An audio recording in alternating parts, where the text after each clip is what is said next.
Well, hello there, Apple Bites. This is your Apple Bite, Rafael Tavares, talking to you straight from our show here, Comic-Con. And it's me, Cadma. Yes, and you know you want to be here with us, and that's why we're bringing you this Comic-Con to you. We showed you day one, and now this is day two. Let's see what we can do. Be sure to join us. Go to the booths that we're checking out. See the independents. Get to know your New York Comic-Con with your favorite Apple Bites. You know, Cadma, I'm beginning to get the feeling that I'm being a little threatened here. I would never. For some reason, I just don't believe you, Cadma.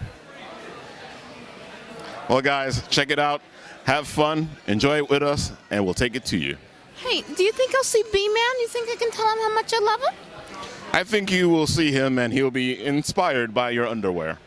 Hopefully Puddin' doesn't find out. I think you're in trouble. Uh-oh.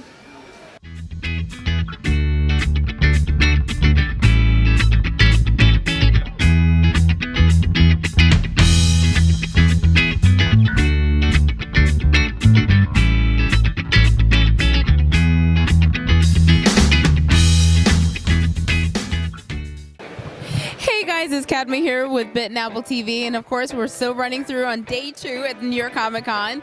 I stumbled across a very interesting booth that caught my eye, especially when you look at the background here, because I saw in what we see superheroes not painted in what we see in traditional commercialized. So I'm going to sit here and talk with Joe and find out a little bit more about these comics. Now, the first one that did catch my attention was, of course, Amazonia. So please tell me more about her.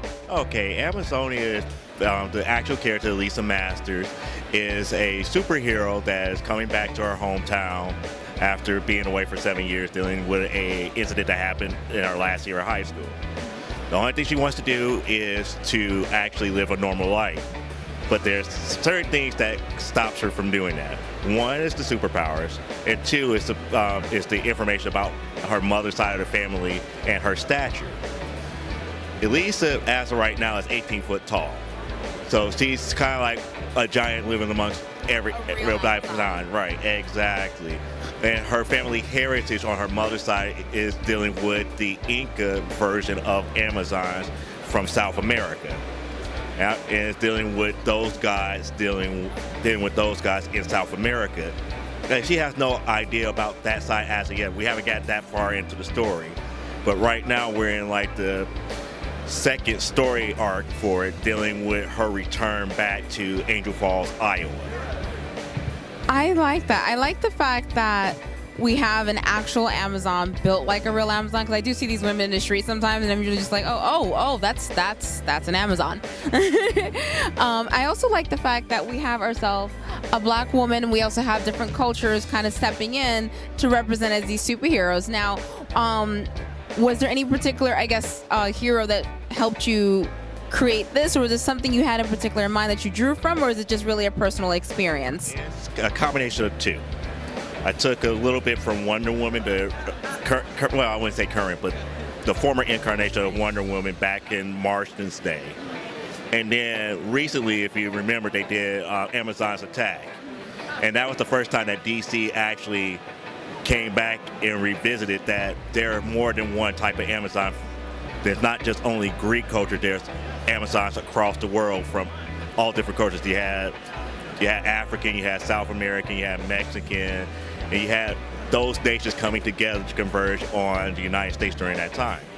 And not too many people remember this. There was also a Stan Lee version of Wonder Woman from his Just Imagine series, where he actually took on the Aztec version of Wonder Woman, which was like a goddess of light.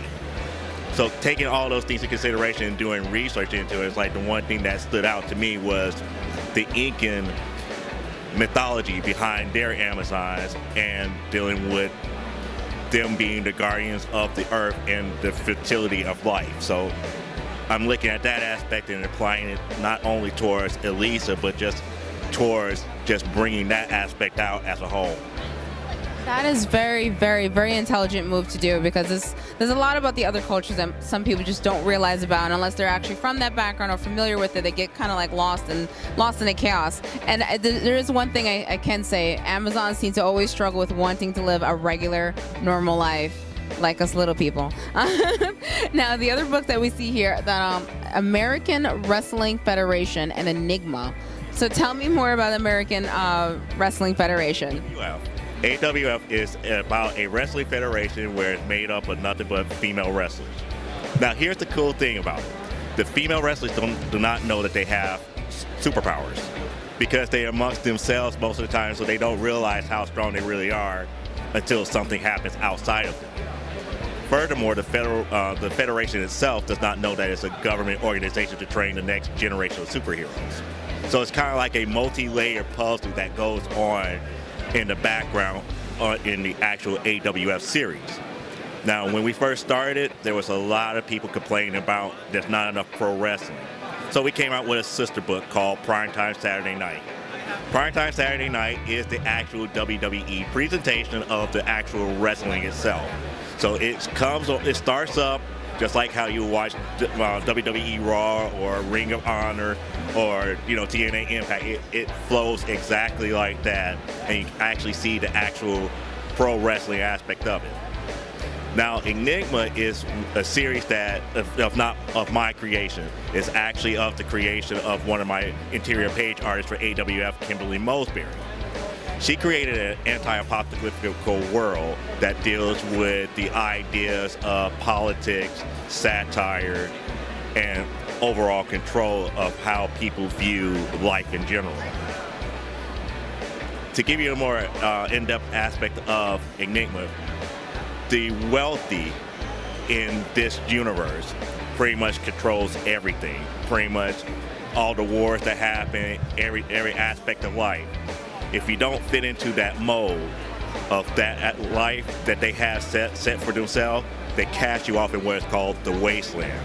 And the wasteland is dealing with all the ruin that came from all the previous wars. So it's like the wealthy would build cities on top of cities on top of cities until it got so bad that they actually built cities in the clouds.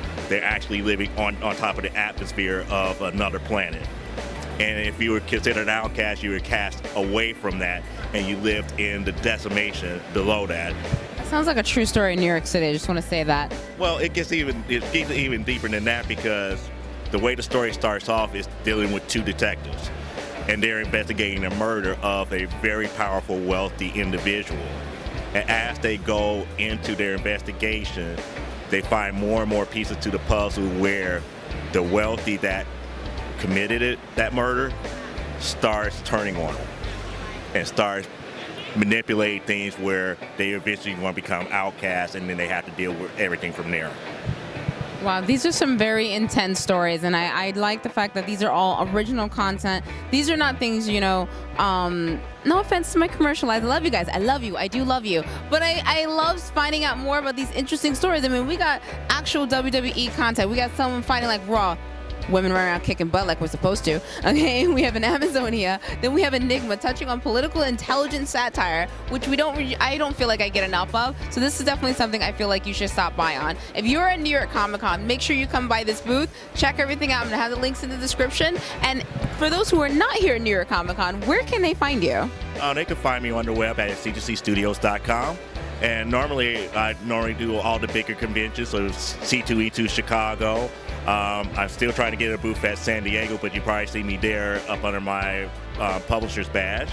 And this is my first one. I'm looking at coming back to New York as well. It seems like I had a very good reception here as far as what we're trying to do in the overall content. And especially since we're dealing with multinational, dealing with the aspect of anybody and everybody can be a superhero. It's not limited to just one archetype. My point exactly, and that's why I love this. Thank you guys so much for watching, and be sure to come, like I said, check this out, look for them online. I'm going to put all the links in the description, and thank you so much. All right. Bye.